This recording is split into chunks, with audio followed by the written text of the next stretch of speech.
not supposed to be envious of people, but I kind of am a little envious that you guys got to take a trip like that. I know a lot of people who have. I hope to be able to someday. I'm not able to right now, but I think being able to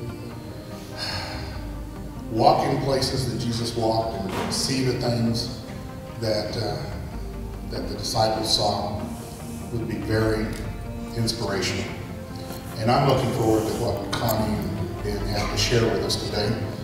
I'm not going to, I don't have much to say in the introduction, but thank you for being willing to share.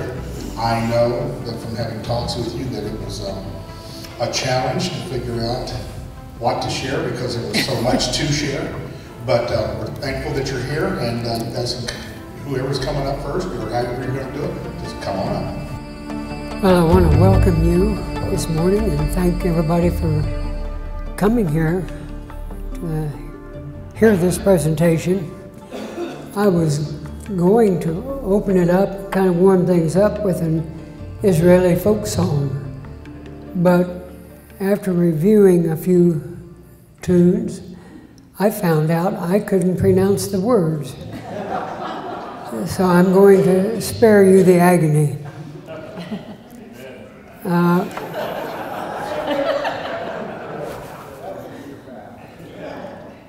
Instead, we'll have Rick come up and perform one.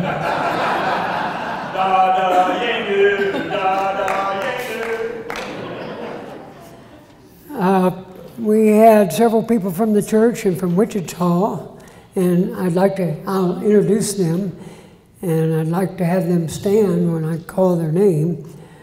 Erna Crisco, Eva Murphy, Marlene Powell, and Elizabeth Harms were all on this trip with us.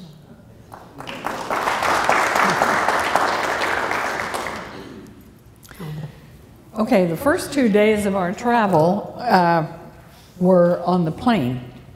So we flew here from early in the morning, got to Dallas, met our group down there about 3 o'clock. On the 16th of June, we left Dallas. We flew to Frankfurt, Germany. We were supposed to get to Tel Aviv earlier in the evening, but at Frankfurt, we sat on the tarmac for over 3 hours. Our plane had mechanical problems, and they just kept us on the plane, and finally, a little over 3 hours later, they brought another plane alongside and just moved us from one plane to the next. So we got down to Tel Aviv at sunset, and the bus took us to Netanya, which is about 10 or 15 miles north of Tel Aviv, where we spent the night.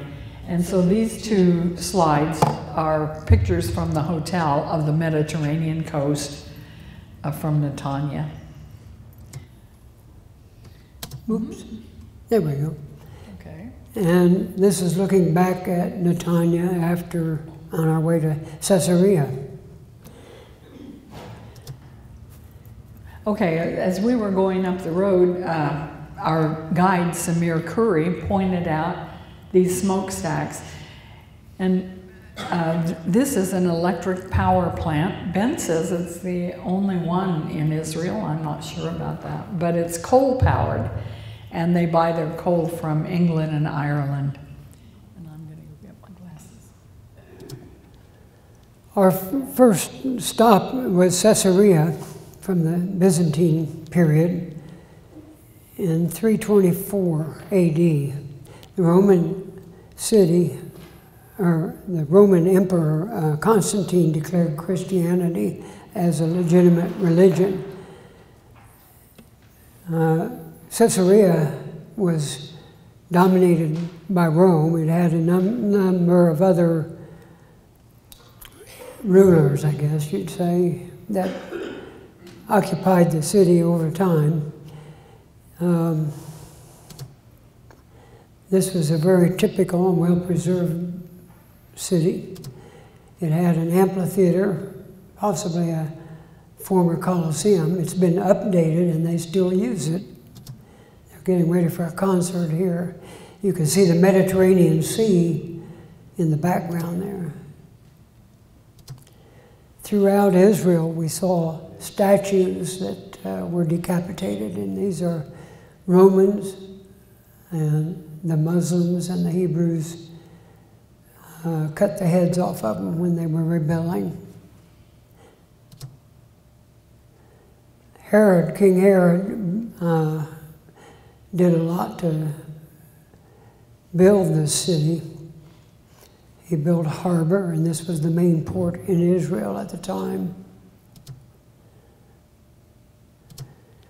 Caesarea did not have a good water supply, so the Romans built this aqueduct from Mount Hermon, which is about 20 miles to the north, and brought in fresh water.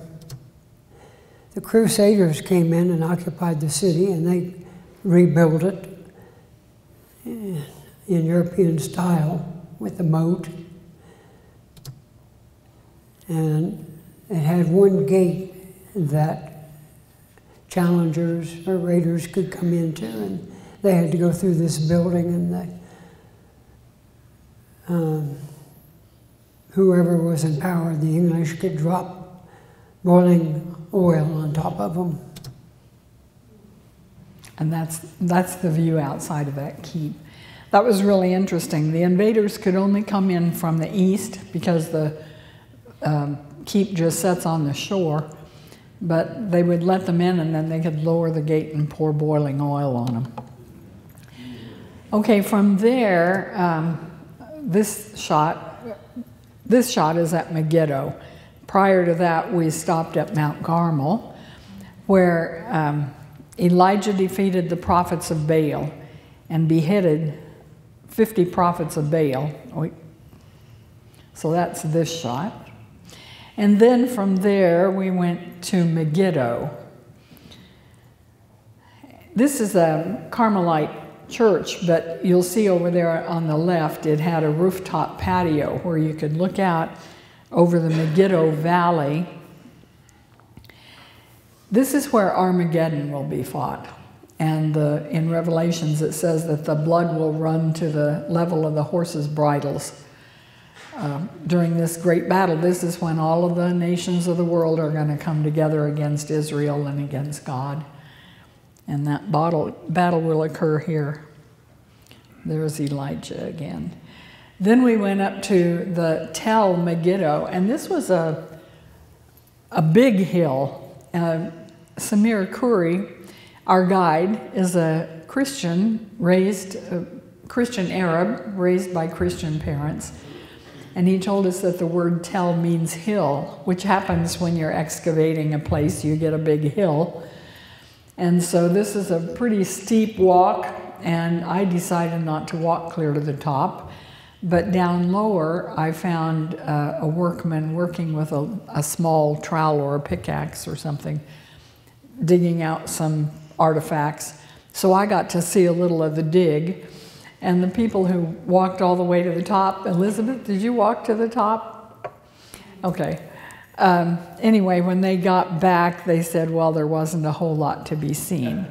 I will tell you that in Israel, you are walking constantly, and you're either walking up or down. And I didn't take proper shoes, so next time you be sure that you take good hiking shoes.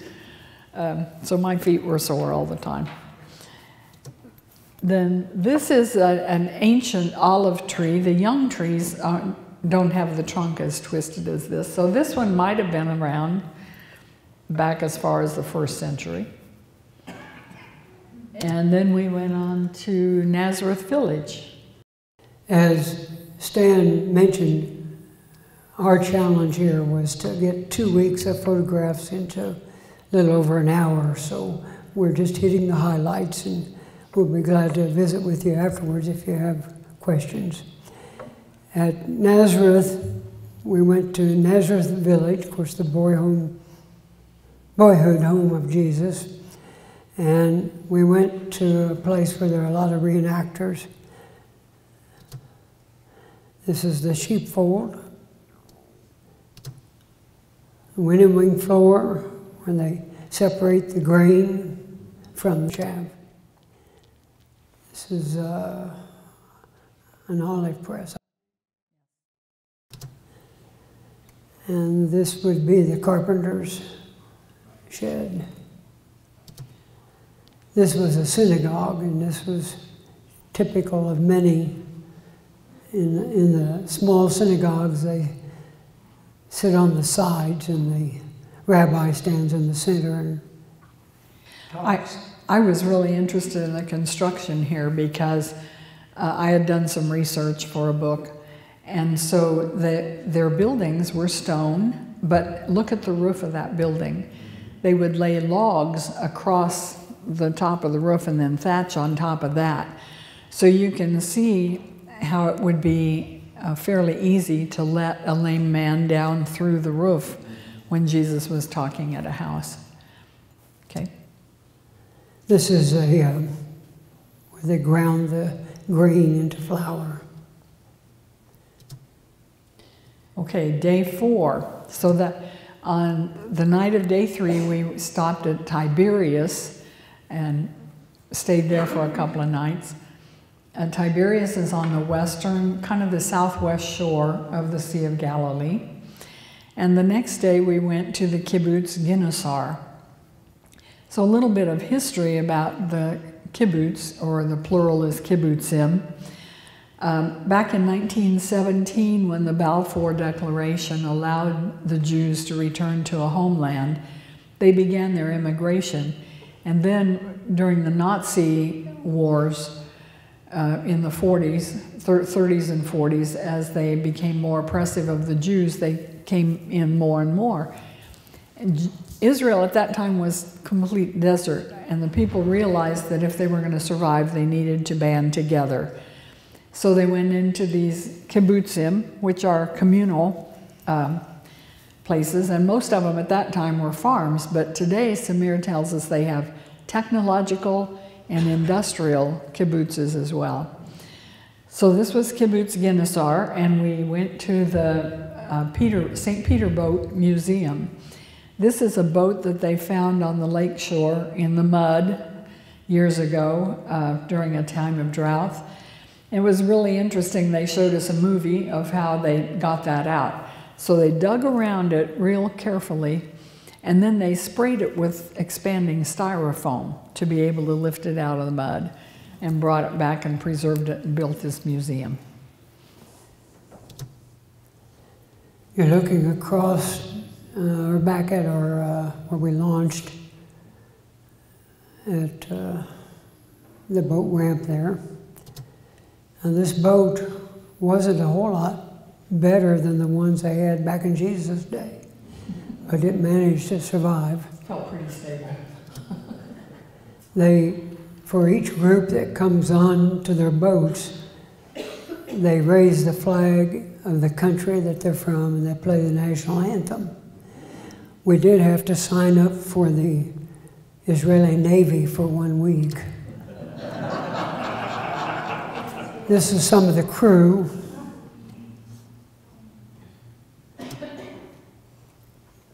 Then we went to Capernaum. This is the town of Peter. That's a statue of him, St. Peter. There was a lot of ruins such as this. That's a government building. We didn't have a good picture of St. Peter's foundation of his house, because they built, since I was there 45 years ago, they built a building over to help preserve it, and it's difficult to take pictures. You can imagine if all the tourists wanted to take away a piece of Peter's house. This is the lawn of the Church of the Beatitudes. And I lost my place here. This is the area of the Sermon on the Mount. And where am I here? And this is very likely the kind of terrain that was there when Jesus brought in the loaves of bread and the 2 fish and fed the thousands. Okay, so then we went to lunch where we had St. Peter's fish, and this is that. I don't know, I think it might be some kind of a perch, but they call it St. Peter's fish, and everybody who goes there needs to eat St. Peter's fish, only Ben chickened out and ate chicken. And then we went to Magdala, which is the home of Mary Magdalene. And in 2009, all of this excavation there has been done since 2009. They were getting ready to build a Christian guest house when they hit this stone. So this is the synagogue at Magdala. The stone that they saw is up there on the upper left, and it's about the size of a small table. It has scenes on it depicting the Second Temple. And there is a menorah that's on display at the time that we were there, I guess, or had been on display in Rome. But they knew, and they thought that was probably from the 1st century, but when they found this Magdala stone, on the end of it is a menorah that's an exact replica of the one that's in Rome. So they knew that this had to be dated to the 1st century before the temple was destroyed. Magdala, as it turns out, was a huge fishing community, and I read later in Wikipedia that they sent pickled fish all over the world, and especially to Rome.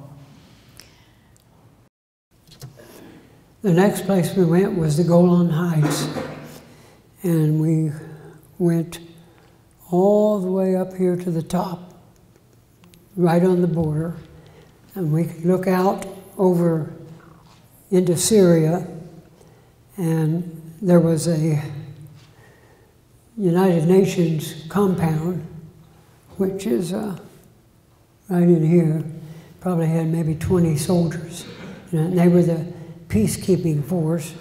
I don't think they could have done much without backup. This area right here actually belongs to Israel, but it was fenced off, and they still farm it, but it's no man's land. And in some places it still has landmines. And then in the far area, that is Syria. Now, it all looked real peaceful when we were there, but a day after we left that, the Syrian army was pushing the refugees toward the border of Jordan and Israel. And so Israel started rushing troops to the border to reinforce that, so they did not come into the country. Jordan did the same, because over the last 10 years they've taken in 1 million refugees from Syria, and the United Nations promised to reimburse them and support that, and they never made the payments. So Jordan is a poor country, and they could not afford to take on more refugees. Okay, so from here we went on up to Caesarea Philippi, and this was an area that the Tetrarch Philip probably had a summer palace. It's up in the Golan, so it's at, the elevation makes it cooler. There's a beautiful spring and stream that went through here. The incline was fairly slow at this point. So we had a good, enjoyable 45 minutes walking in the shade and seeing the sights. Philip dedicated this area to Pan, and you can see on the far left there's a cave that was a sacrifice place for the god Pan. And then along the way you can see a couple of grottos there where there were statues of gods or emperors. This is an artist's conception of what the area might have looked like in Philip's time. So now we're at the end of day 4, and we went back to the bus and back to Tiberias.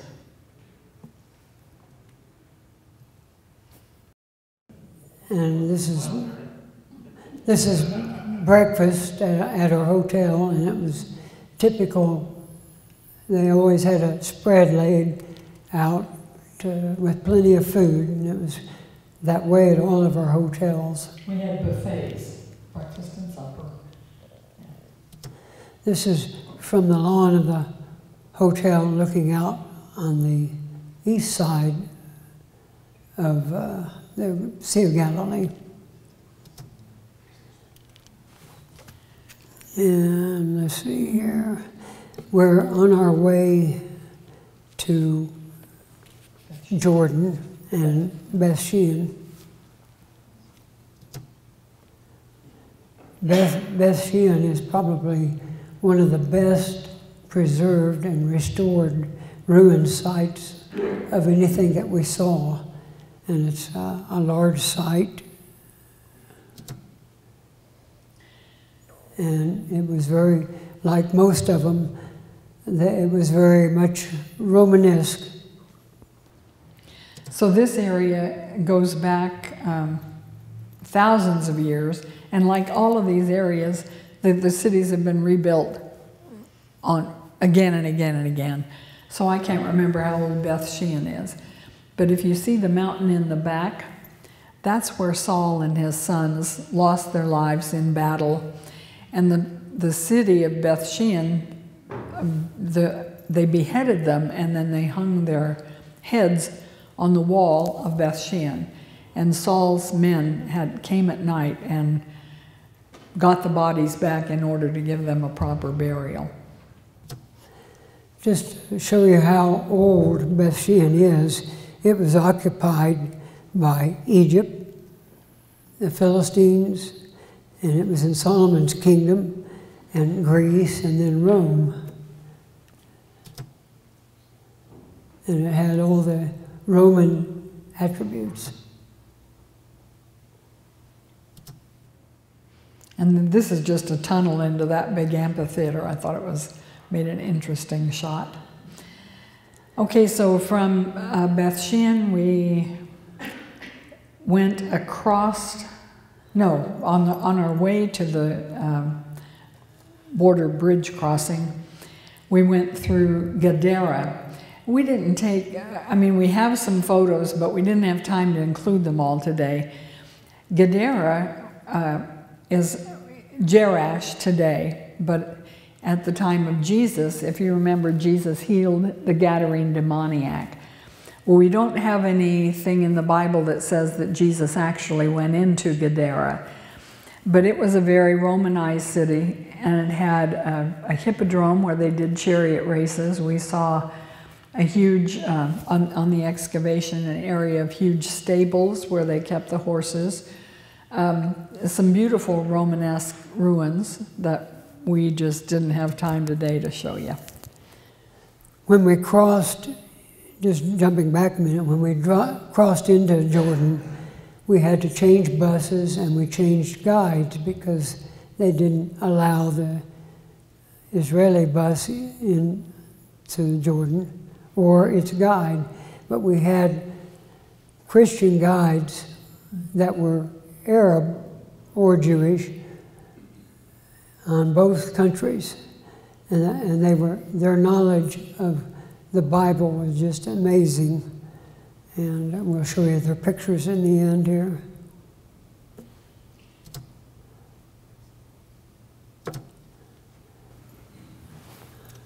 Okay, day 6, we went to Petra. Yeah, I'll do it. There were two highways going out of Amman down to Petra. One ran fairly close to the border, and the other one's this highway, which was 4-lane most of the way. And the old King's Highway kind of straddles the center between the two highways. So the King's Highway is the highway that Moses and the Israelis traveled back from Egypt. And along the way, they stopped, they asked the Ammonites and the Edomites to let them come through their country. They both refused. God made Israel turn away from Edom, and he didn't let them assault them, but they did defeat the Ammonites on the way up, and then a couple of other kings. King Og of Bashan, if you ever heard his name, and the king of Sion. They defeated these groups on their way into the Holy Land. On the highway, we saw many tankers, because when the war between Iraq and Kuwait erupted, there were lines, oil lines, through Jordan, and they didn't have to run it by truck, but those were destroyed. And so now all the oil is shipped by truck to the Red Sea. And that comes in from Iraq, Iraq ships the oil out, and then they sell it to Europe. Virtually everything from Iraq has to be trucked through Jordan down to the Gulf of Aqaba and then on to the Suez Canal, where they ship it around the world. That pipeline was destroyed during Operation Desert Storm and has never been repaired. So we saw a lot of tanker traffic, and it makes the highway travel dangerous. Then next is the kind of the jewel of the archaeological trip, and it's Petra in southern Jordan. It's about 4 hours from Amman, and it's also called the Rose City because of all the color of the stone that the buildings are carved out of. Most of the buildings are fronts with, they're very shallow in depth. This is a canyon. You walk about 3/4 of a mile down there, and it's all downhill. And to get to Petra, and it's pretty well obscured, so the enemies of the Edomites had trouble finding it. The Edomites originally lived in here, and it's really just cave dwellings. Then when the Edomites moved out, the Nabateans moved in, and they're the ones that built these lovely facades, but behind it was cave dwellings. So it was a really interesting place to see. This is the Asik, this is the entryway, and it's like, what, 200 feet high and 10 feet wide. Most of the group walked down, but Eva and I rode the donkey cart. And I said, I was glad to exchange my sore feet for sore shoulders from hanging onto the donkey cart. The donkey cart was rolling over cobblestone, and it was a little rough. But it was fun to trot past the walkers while our driver shouted at them to get out of the way. This is the most famous of all the scenes in Petra. This is the treasury, and when you come out of the canyon into the open area, it's the first thing that you see. You know, every city has to have a water supply. And in the desert, the rains come infrequently, but when they come, you might have flash flooding. So this is a tunnel that just circumvents, it goes through the Asik and back out onto probably the main plaza of Petra to shunt flash flooding away from the entryway. The Nabateans were descendants of Ishmael and cousins of the Edomites. The Edomites moved to the west when the Nabateans took over. And this was Petra was a huge caravan way, and they shipped silk from China, spices from India, all the way to Rome and beyond. So it was a huge trading center. Okay, then we are driving back up. This time we went up the other smaller 2-lane highway, more scenic. And we've kind of got these things out of order, but let me go ahead and show you. So we stopped at Mount Nebo. We really did this on day 6 on our way back to Amman. But This is a view looking over from the highway over into the Promised Land. And then at Mount Nebo, we visited the Basilica of Moses, which was built back in the early 400s BC. This is a statue called the People of the Book, and it acknowledges that Muslims, Jews, and Christians all consider Moses as part of their heritage and all honor Moses. Here's the plaque, I'm sure. I doubt that you'll have time to read it because we're going to go on. This is the Basilica of Moses. If you recall, or if you ever knew, a basilica is like a kind of like a cross-shaped church. It'll have a central apse and then it has side aisles. And so this is originally the basilica was just the center section, quite small, back in 400 BC. And we know that date. When we were on this trip, I took a whole journal full of archaeologic and history notes. I was writing as fast as he could talk. And so this was interesting to me. They can date this church because a lady, Etheria, in 394 AD, made a journal of her pilgrimage and mentioned this church. This church had some wonderful mosaics, and there's a nearby town, Madaba, where we stopped at a little shop that employs handicapped people making the mosaics. But this mosaic is a Christian mosaic, and they know that because it had animals depicted. Later, when the Muslims took over and converted it to a mosque for a time, they had put mosaics over the top, and the Muslims did not allow animals, so now they've gone back and recovered this. Out on the patio was the pole with the snake, and if you remember, back when the Israelites were coming up through the desert, the people were grumbling, and God got tired of them and sent snakes to bite. And a number of people died, but Moses prayed, and God said, if you'll put a snake on a pole, anybody who looks at the snake will be healed. And so this is a reminder that Jesus died on the cross to free us from the serpent, Satan. And anybody who looks to him can be saved. Then this plaque on the left is also up there. We had a little better shot, but this gave the distance from Mount Nebo to various places in Israel, and you can see the Dead Sea beyond. And here's some of the group standing on the patio looking over into the Promised Land. Mount Nebo is where Moses was given permission to look into the Promised Land, but because of his disobedience, he was not allowed to go. But our guide Moim said, but Moses did get to go to the Promised Land because he showed up with Jesus on the Mount of Transfiguration.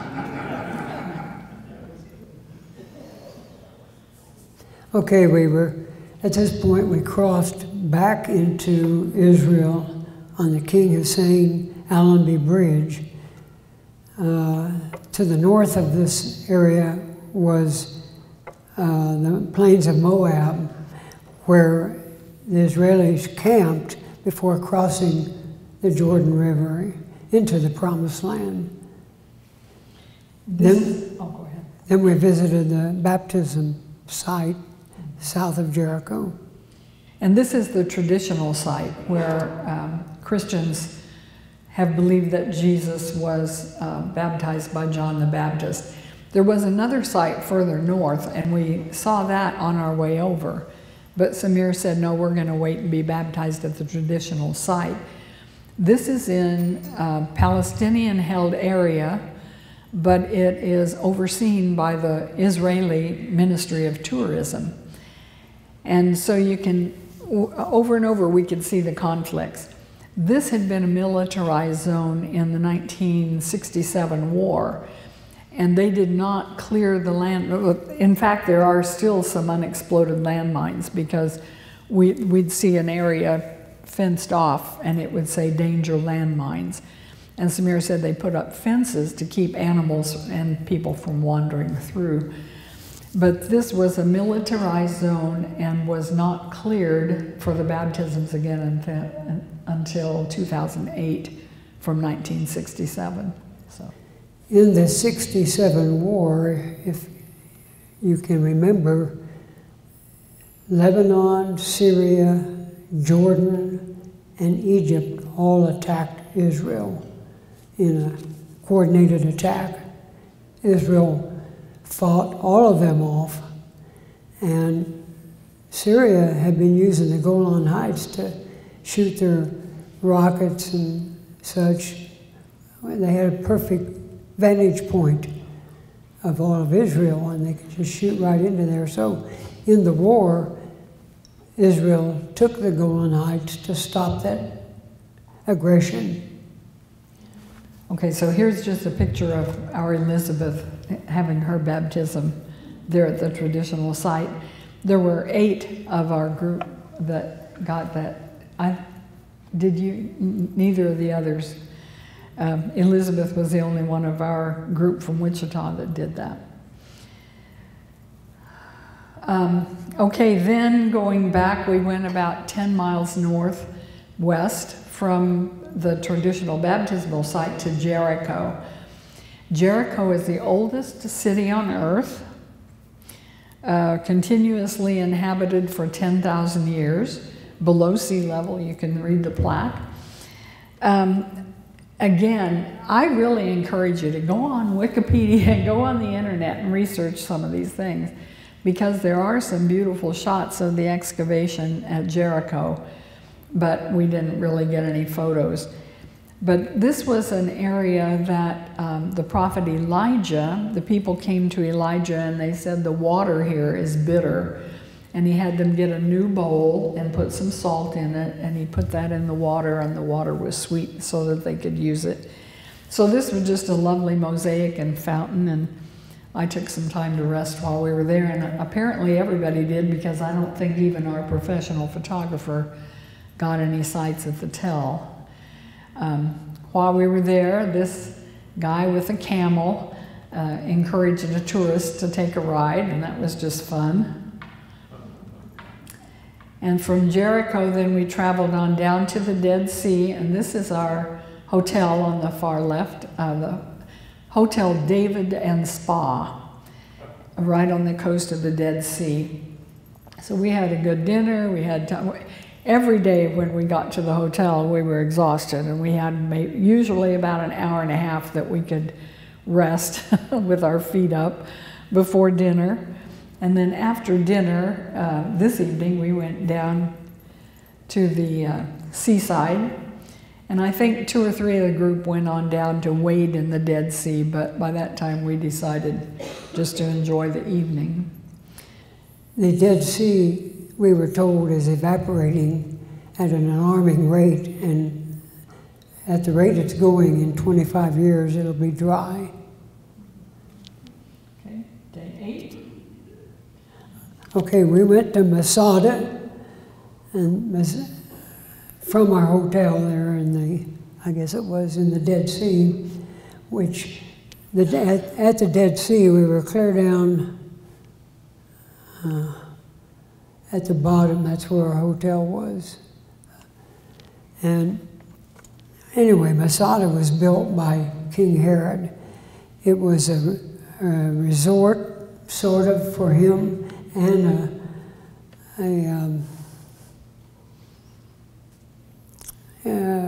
a palace. There we go. It was done in Roman style. He was a puppet king of Rome, and he was king of Israel until 1 AD at his death. It was very lavish in his time.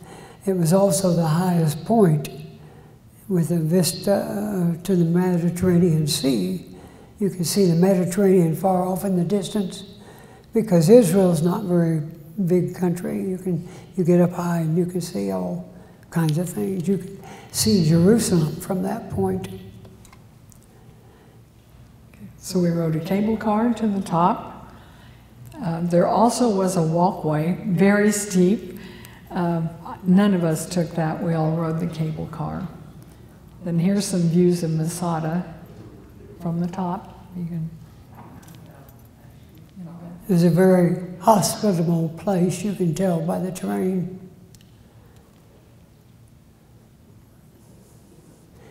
This is a model of what it would have looked like. And how would you have liked to have been a servant and had to walk up and down all those stairs? Because they didn't have elevators back then. There's another view from the top. You can see how far up it was, and that cable car was probably about a 70-degree angle, almost straight up to the top. Jerusalem is kind of the dividing point. Everything is pretty green north of Jerusalem, but south of it, it all turns to desolate area. Okay, this is the remains of a synagogue that they found at Masada. More of the stairway. Here's an artist's depiction of the synagogue. This photo, this is an aviary, and they raised pigeons or doves as food for the palace. And so you can see the dovecotes in the rock there. And here's another view of the cable going down. Okay, next we went to Qumran. And I don't remember just how far from Masada that is, but again, very near. You can see the Dead Sea. The name Qumran means 2 moons. And Samir said it was probably due to the reflection of the moon, especially the full moon in the Dead Sea. It would have been a beautiful area because today it's desert, but back then the Essenes were a celibate commune, but the Essenes were also a group of priests that we don't see mentioned in the Bible. They had become very disillusioned with the Romanization and the wealth and privilege of the priestly classes in Jerusalem, and so they withdrew. The Essenes felt like there was a coming huge battle in the end time and that they were going to preserve the scriptures toward that time. So in 1947, a couple of Bedouin shepherd boys fell into a cave and found these clay jars. They took a couple of them, they found the scrolls in them, and they took a couple out thinking they could sell them. But when the Jewish antiquities people found out about it, of course, they cordoned off the whole area. It took them a couple of years then to actually find the caves again. There are several caves. And they began the translation or the recovery and preservation of the scrolls in about 1961. And there has been a recent find in the last 5 or so years of more scrolls, and there will probably continue to be more discovered. Okay, this is an archaeologist's conception of what the commune at Qumran would have looked like. We saw the scriptorium, which had a huge long table, probably about the size of maybe 3 of our long white tables, where they sat, a stone table, where they sat and copied the scrolls. And Samir told us that each priest, after he copied his scroll, would initial it and then would send it down to a higher priest at the end to review it and make sure it was all accurate, and then they would be stored away in these jars. They have found Qumran scrolls, though, with these same initials virtually all over the known world. And I don't know, I've heard that Thomas, at least, they think this Apostle Thomas got to India. They found them in Africa. They found them all over the world with initials that match some of these at Qumran. The other thing was, I was watching the other night, they thought that these jars and the pottery that they found initially thought they had been shipped in from Rome. But in recent years, they've done DNA on the clays, and they found out that all of this was done at Qumran. So here's a picture of the scrolls. This is the pottery room where they had the stone kiln and they made the pottery. They'd found something like 160 place settings of bowls and so forth there at the excavation. They had huge cisterns. They were able to bring the desert water in for their ritual bathing and all of that. It was quite interesting. I wish you could have been there. Connie mentioned the Bedouins. Yes, we did see them, but they were few and far between, both in both countries. When I was there 45 years ago, the Bedouins were everywhere with their camels. Now, when you see a Bedouin tent, you might see one camel and about 5 or 6 cars or trucks around it. And a lot of the Bedouins now are what they call half Bedouins. Just like all of our country kids have moved into the city, that has happened with the Bedouins. And in fact, right outside our window down below at the David Hotel, there was a half nomad camp. Well, you can tell these, if any of you have been to our southern border or over into northern Mexico, where the people have just kind of knocked together houses, that's kind of what these were like, but in every yard there was a radar for TV and stuff. Our next stop was the Church of the Nativity in Bethlehem. And Bethlehem sits in the West Bank, in the Palestinian side. And getting in, we went in and out all the time because our bus had the right credentials. But if you're Palestinian, you can't drive out of the West Bank without special permission.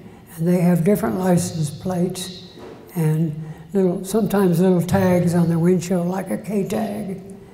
And that creates a lot of frustration with the Palestinians because they feel caged up.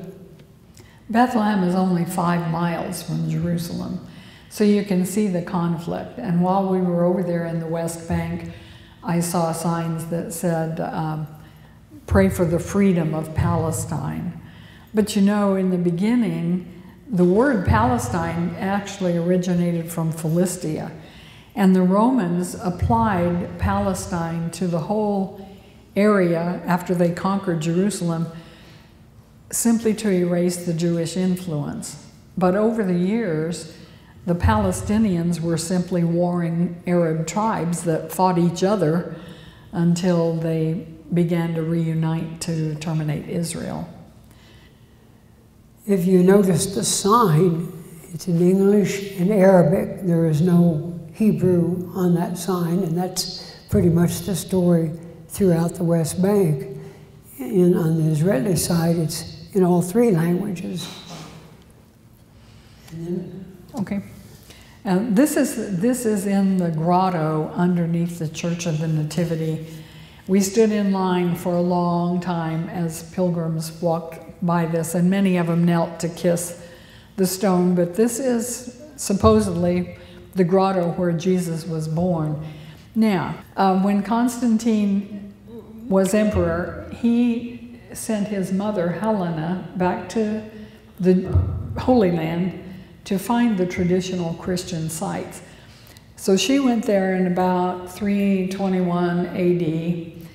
That only puts her like a couple of generations from the first apostles. And so there would be many early Christians there that could have shown her the sites that they were worship, not that they worshiped the sites, but the sites that Jesus represented.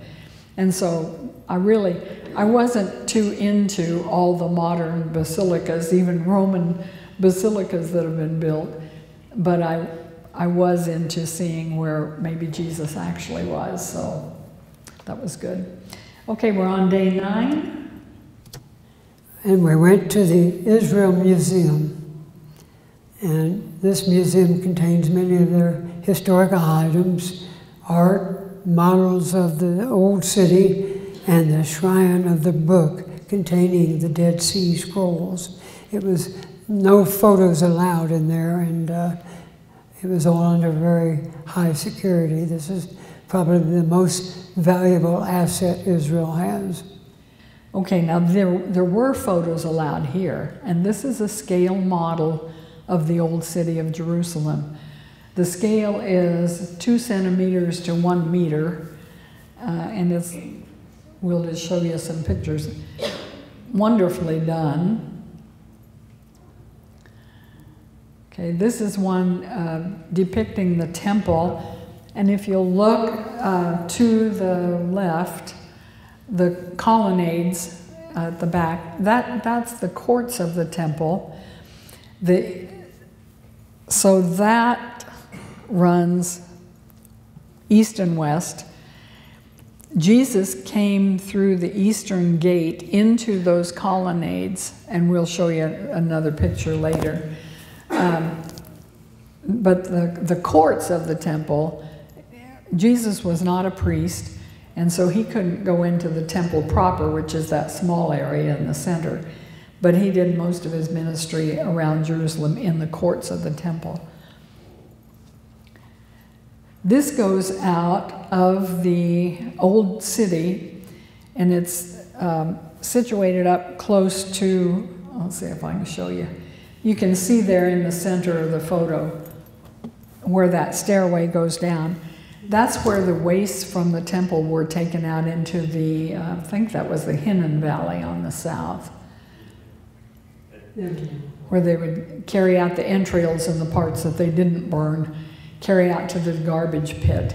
And it was probably that area south of the temple area that was the city garbage pit that Jesus might have referred to when he talked about Gehenna and the flames that never go out.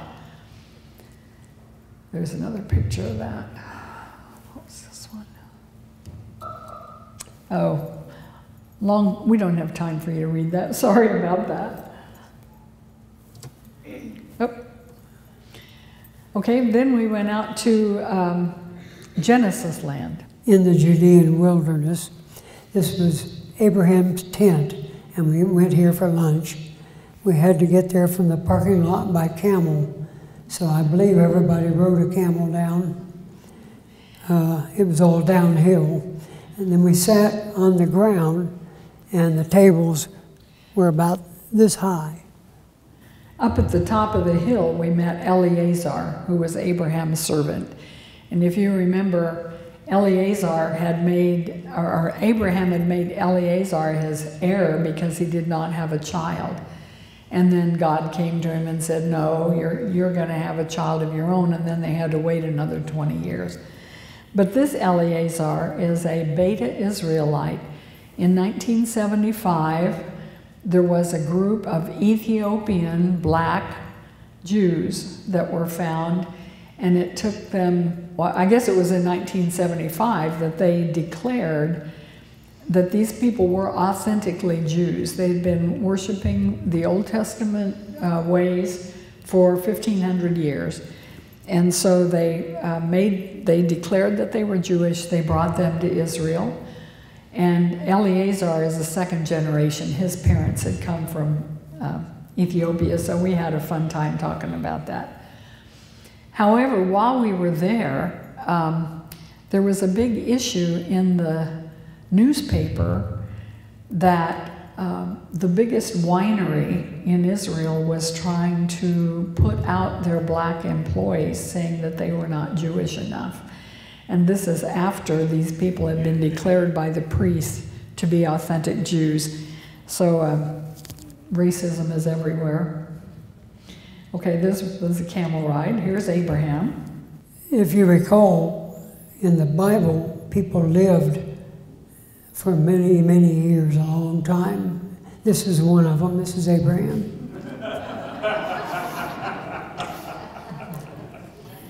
The tent was, or the dinner was done with reenactors, and they gave us the history. It was quite interesting.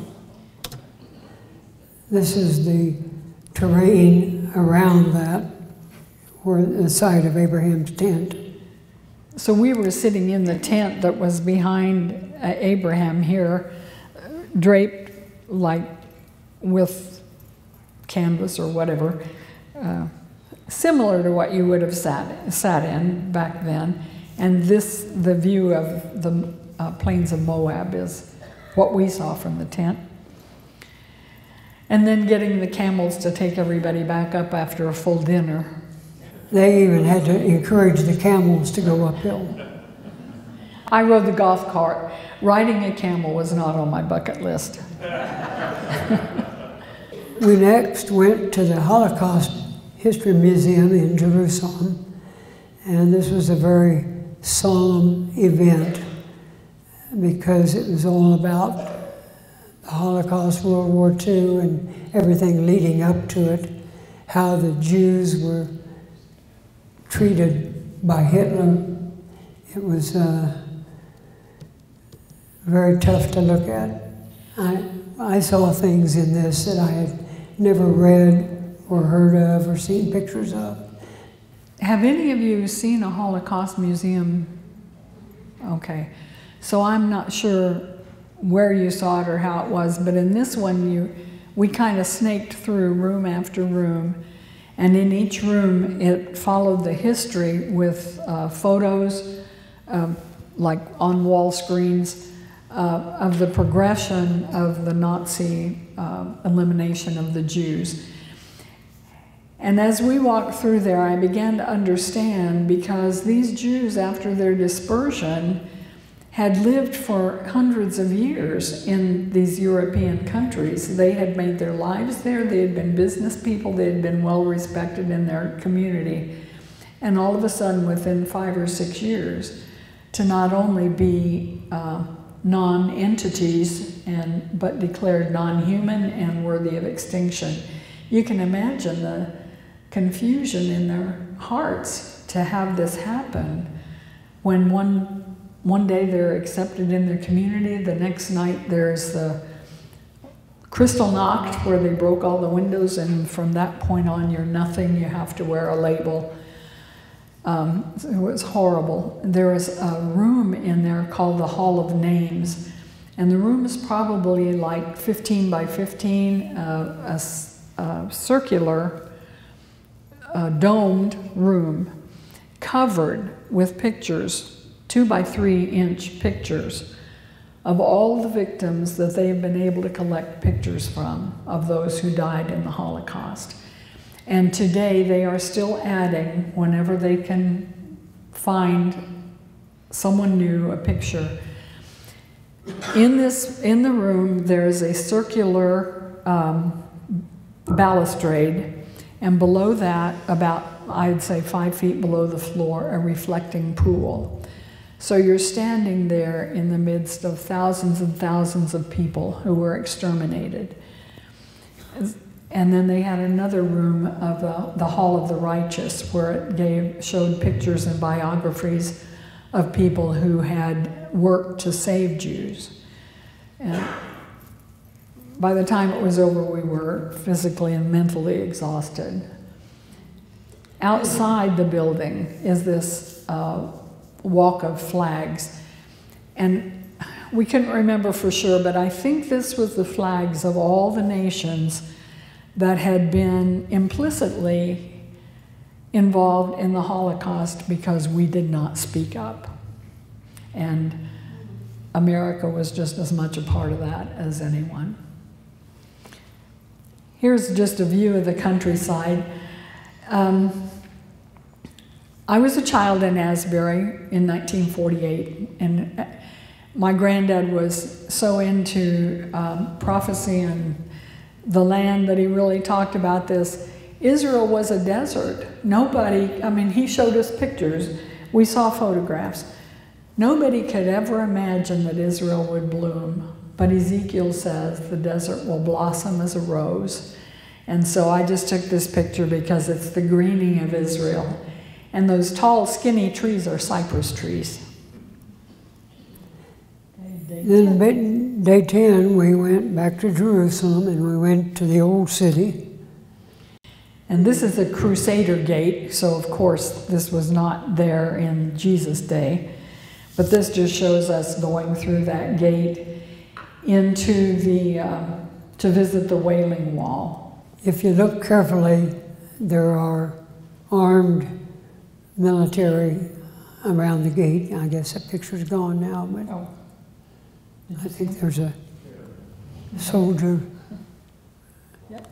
right there, and one on the other side you can't see, but they're all that way because there's an occasional uprising by the Palestinians inside the Old City. In fact, we were not allowed to go to the Temple Mount because 3 weeks before we were there, Palestinians were stoning pilgrims on the Temple Mount. Okay, so this is the Wailing Wall. There's a separate men's and women's area, and so we had to separate. Gordon, our professional photographer that was with us on the tour, took this view of the men's area. You can see some of the ultra-Orthodox Jews there in the black and the black hats, and they wear the dreadlocks, and then just some other. And I took this picture at the women's wall. And so we would see people would come, they were reading their scriptures, they're praying, and typically as they pray, they're rocking. So that was, and it's a huge pavilion. It was very crowded that day. The streets were very crowded. We found out that, and this was a Monday, on Mondays and Thursdays, families come to do bar mitzvah. And so that may have been one of the reasons for all the traffic that day. Then Gordon took this picture of the neighborhood right outside, and in the middle you can see that they have a kitchen for the needy.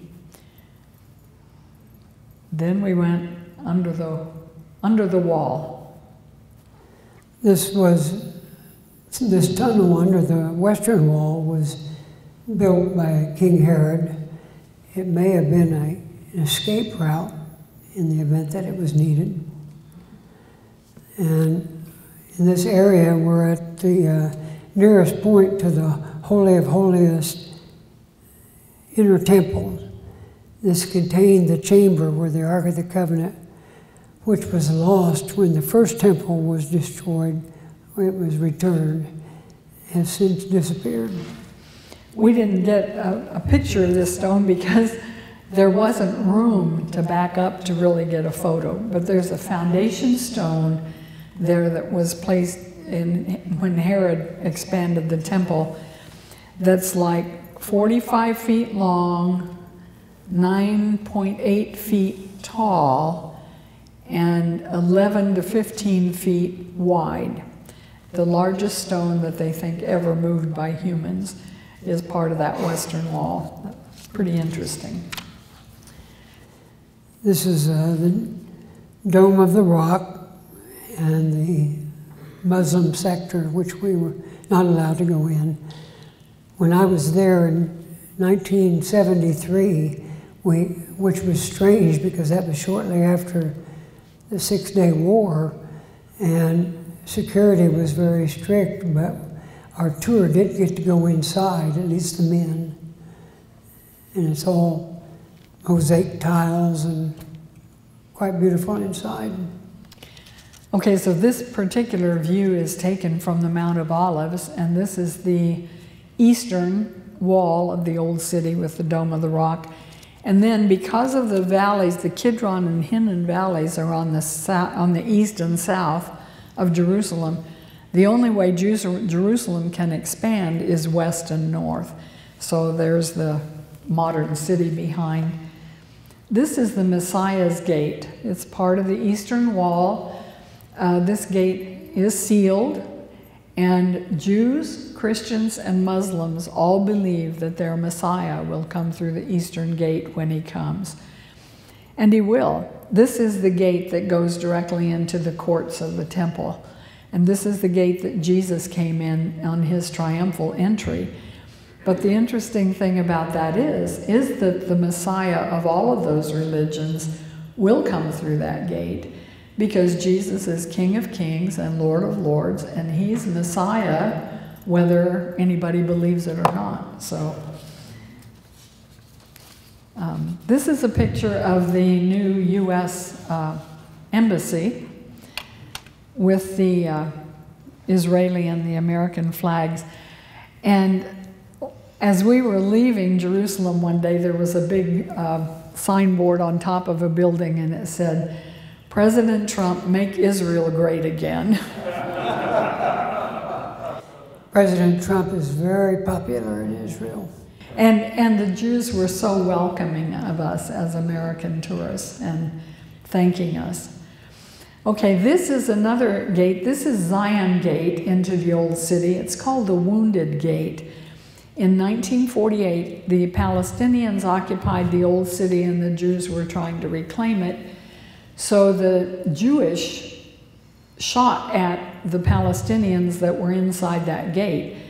All of those pockmarks around, and Ben says a lot of them have been repaired since he was there 40 years ago. But it's called the Wounded Gate because those are the Israeli shots that missed the Palestinians and hit their gate. Oh, did we?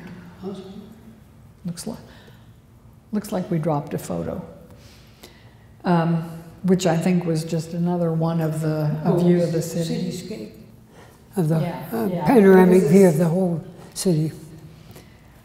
Okay, then another thing that we did on this day was Samir took us to the site of Caiaphas's house. Now, whether that's exact or not, but they think that this is where Jesus was held.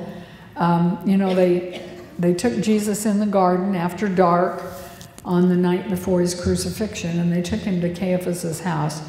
In this drawing, the rectangular area would have been where he was interrogated, beaten, abused, and then taken over to the left into this dungeon. And here's a picture of it where they've seen where prisoners were held. There were iron rings on the walls and such. And so then, because they could not take him to Pilate for judgment until the next morning. Okay, this is day 11. We went to Golgotha, the garden tomb. Jesus was buried in the tomb of Joseph of Arimathea.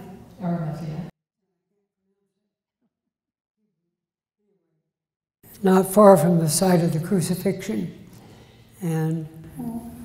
And we're not sure that this is the tomb, but this tomb was right next to Golgotha.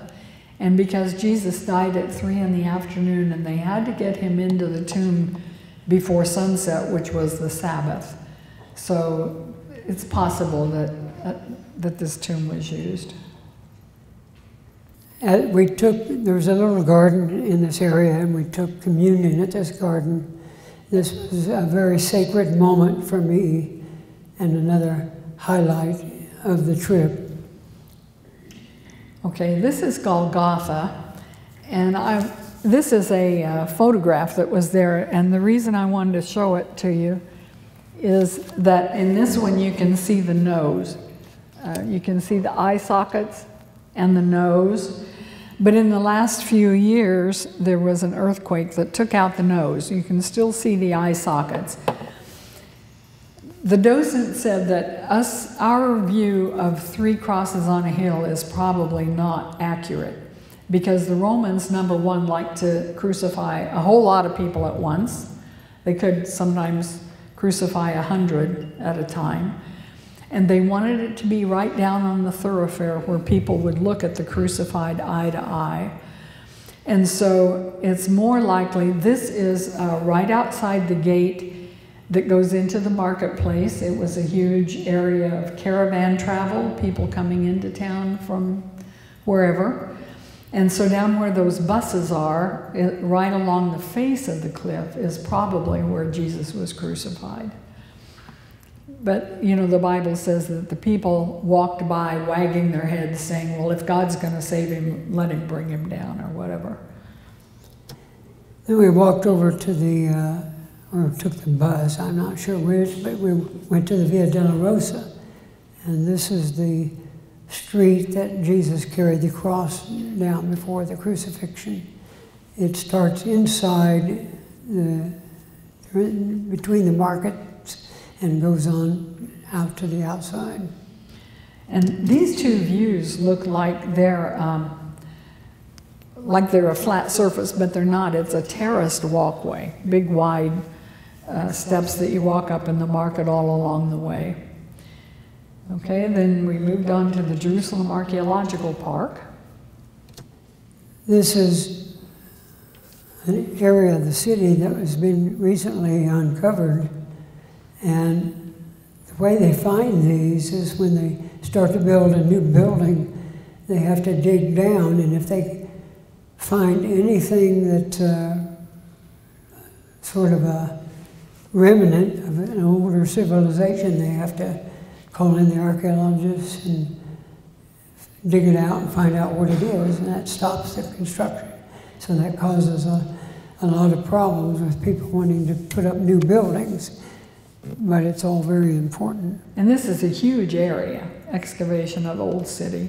And I always wished we had more time to walk through and then rest.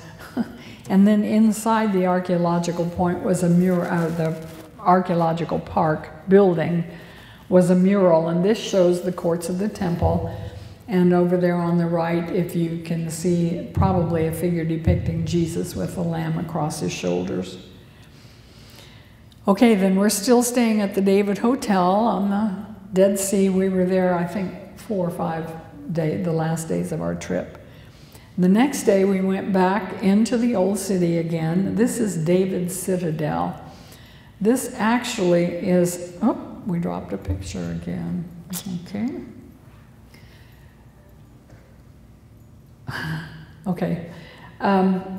This citadel is wall built on wall, and this has been a militarized area many times over the years. But the guide mentioned that that wall may actually have been a wall that Nehemiah may have helped rebuild. Okay, then we went to the Holy Temple Institute. And in here, we were not allowed to take pictures, but the Jews are getting ready to rebuild their temple as soon as they can secure Mount Moriah, which is the Temple Mount. They have researched the dyes for the priest's garments. In glass cases, we saw models dressed in the priest's garments. In researching the dyes, they found out that the purple comes from a type of snail, and so they've reproduced the dyes, and the scarlet comes from, I think it's a parasite on the oak tree. They've produced silver trumpets. I think they had some harps, like 10-string harps like David would have played. There was a model of the altar of sacrifice. And the thing that interested me was, this is a scale model, but the actual altar of sacrifice, they said, is like 45 feet by 45 feet by 22 feet high. And Samir said that the temple itself was 200 feet high? Yeah. You can imagine this, a 20-story wall and this huge altar of sacrifice that they had to climb ladders, I guess. But he said that when the temple was there and they were burning the sacrifices, that the smoke always rose straight up and was never dispersed by the wind. So that was just an interesting idea to even think about how big it had to have been. Okay, then after that we went to the Gihon Springs. And the source of Hezekiah's tunnel. King Hezekiah built this because it was a waterway and they could get water in even under siege from the springs at the back of this. We had it's a long ways through there, and you need a flashlight if you walk it. And you're going to be wading through water in certain parts. But we had 2 members of our tour that did that. I think they said that tunnel is about 1/3 of the mile long. The spring is a recurring spring, so it doesn't flow all the time, but it kind of ebbs and flows. And but it was outside the city gate. It's down at the base of the old city near one of the valleys. And so David originally had gone up a Jebusite tunnel to conquer the city the first time, and then later, when the king of Assyria was going to carry Judah off into Babylon, and they were besieging the city, Hezekiah had had this tunnel built so that it would deprive the enemy of water and bring water into the city. Then This is the last day. Then we went to the Ashkelon plain, and this is where the battle between David and Goliath supposedly happened. There is a creek runs through down in here, and it has stones that are perfect for what David used when he killed Goliath. And the thing about it is every tourist that comes there picks up a rock to take home with them, so they have to haul rocks in by the truckload. Years ago, a friend of ours from Asbury had gone over there, and he came home and was bragging to my husband about how he got to pick up one of David's, a stone from where David picked it up. And Dave said, "Now, Larry, just think, how many trucks do they have at night bringing in rocks so that the tourists can pick them up the next day?" Then we went to Beersheba. And are you doing this or am I? This is Abraham's wall at Beersheba. Okay, so repeatedly through the Bible it describes Israel as from Dan to Beersheba. So Dan was the furthest north city up there on the Golan Heights, and Beersheba was the furthest south city. It's just north of the Negev. So this is where Abraham was living when the angel told him that he was going to have his own son. They were living here, Abraham and Sarah were living here when Hagar had Ishmael. It was from Beersheba that Sarah sent Hagar into the wilderness, and that wilderness was right into the Negev desert, which is right south of Beersheba. Hagar thought that Ishmael would die of thirst, and God rescued them, and then told her that Ishmael would be his own big family. I was interested in this. Well, we showed you a model. I think we showed you a picture of nope, we didn't get a picture of the view. I'm sorry, that computer dropped it. But this is a sketch of the gate of the city, and this is what interested me. The elders would come to city gates, and so all of the cities had their gate where the elders would come and sit. Well, Israel is, I think, warm most of the year and hot in the summer. So I just thought it was interesting that the way this gate is built, they had an indoor room where they could sit, probably had enough air coming through the gate to give them a little breeze, and they could sit there and do their judgments when people brought cases to them. Then we went on to the Bell Caves. Before we go on, Beersheba sits about roughly 30 miles from the Gaza Strip, and several weeks after we were there, the Palestinians were randomly shooting small rockets into Beersheba, not very many. But they took out a few buildings, and that occasionally happens. Okay, then on our way back to Jerusalem, we went to the Bell Caves. These have been rock quarries for thousands of years, and they are bell-shaped, and they're very acoustic. So people take acoustic tours where people go around the world just to listen to their own echoes, I guess. But these things are beautiful, and I did not walk down into them, but Gordon, our photographer, did. And they are very close to the desert, so these would be good places to rest from the noonday heat. They would be good places for whole communities to take shelter in a time of war, and protection from robbers at night if you were if you had to be going through the area. Okay, and now we're headed back to Jerusalem, and we stopped at the Nabi Samuel National Park.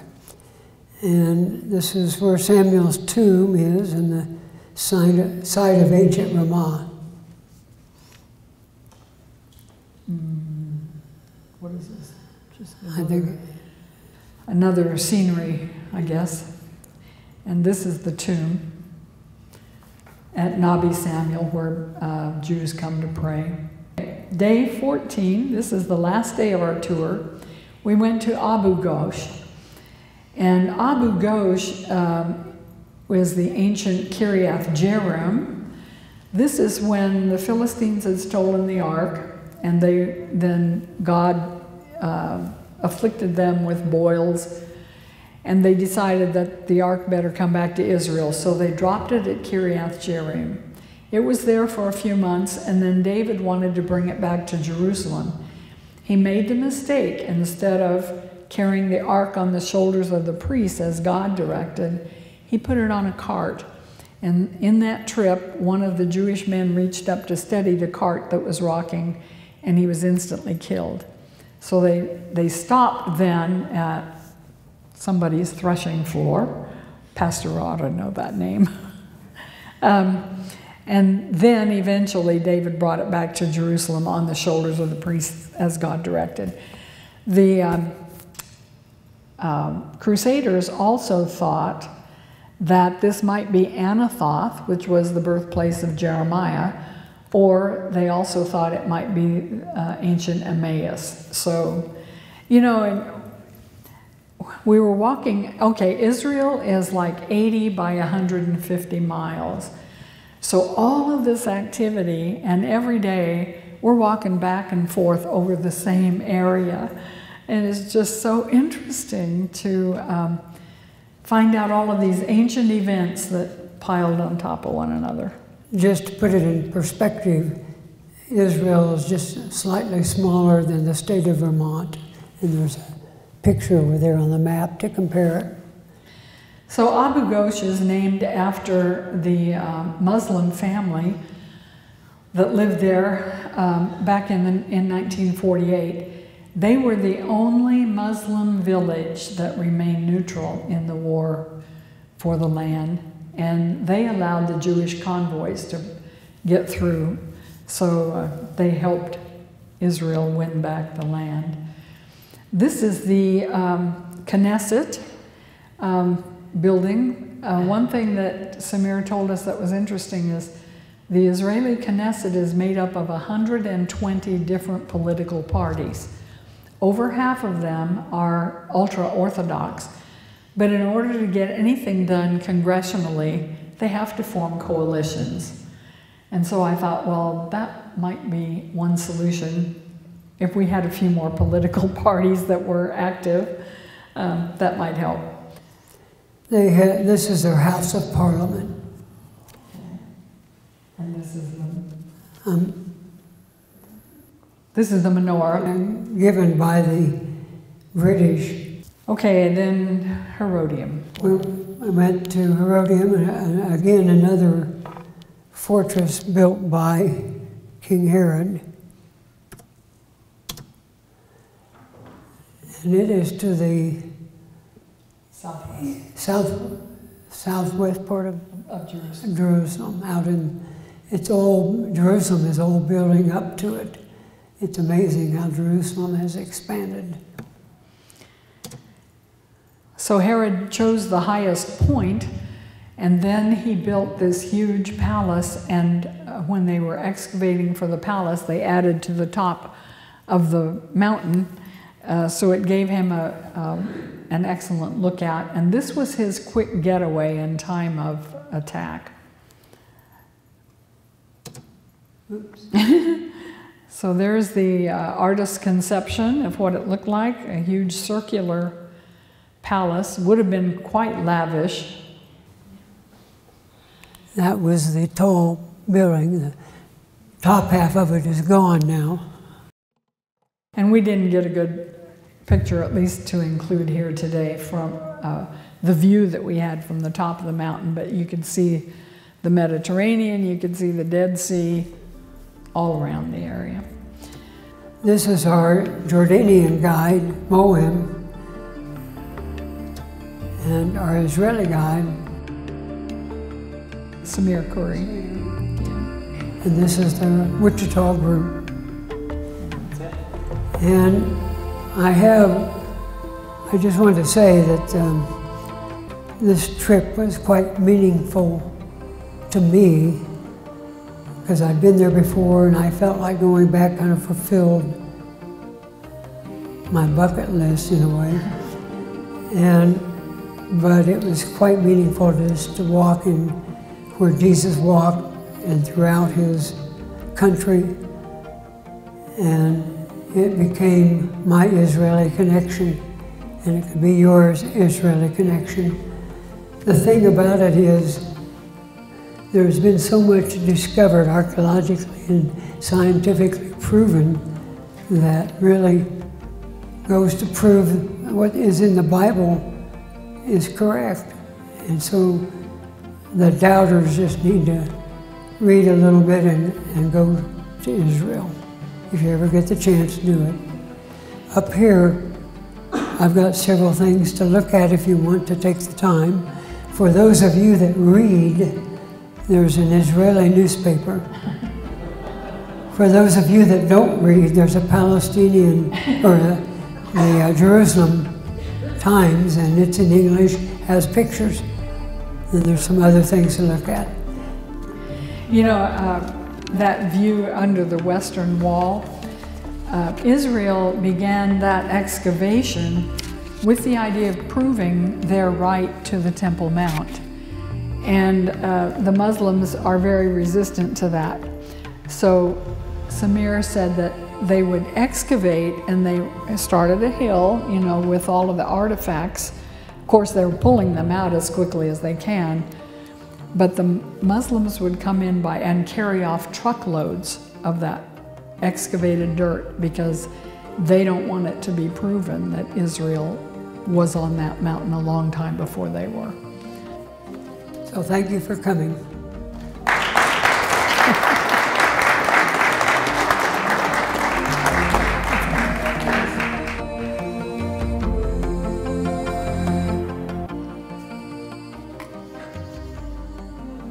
Thank you guys. I know there's a lot that you have to go through to put together a presentation, and we really appreciate you sharing with us. Next month, Keith Kirk is going to share about